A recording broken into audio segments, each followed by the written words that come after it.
New Delhi, the head of the Tibetan government in exile said he met the new US Special Coordinator on Tibet, whose appointment last week angered China, at the State Department, the first political head of the Tibetans in exile to be hosted there in 60 years.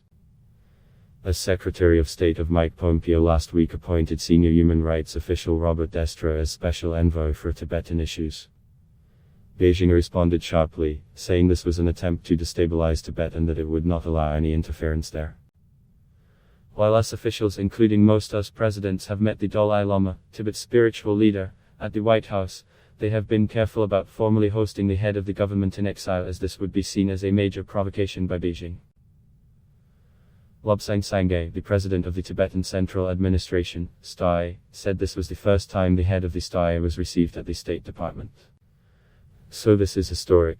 They are thereby acknowledging the Tibetans' democratically elected leader and the STAI. It was a sound political gesture on the part of the US government, he told Reuters over telephone from the United States. US President Donald Trump has not yet met the Dalai Lama but has taken a tough posture towards China.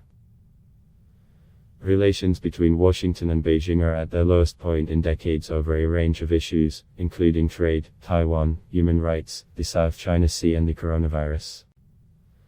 China seized control over Tibet in 1950 in what it describes as a peaceful liberation that helped the remote Himalayan region throw off its feudalist past.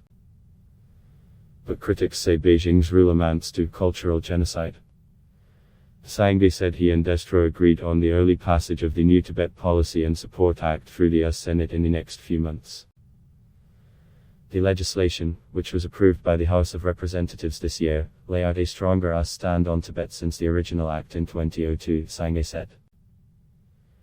It calls for the establishment of a US consulate in Lhasa, the absolute right of the Tibetans to choose a successor to the Dalai Lama and preserving Tibet's environment.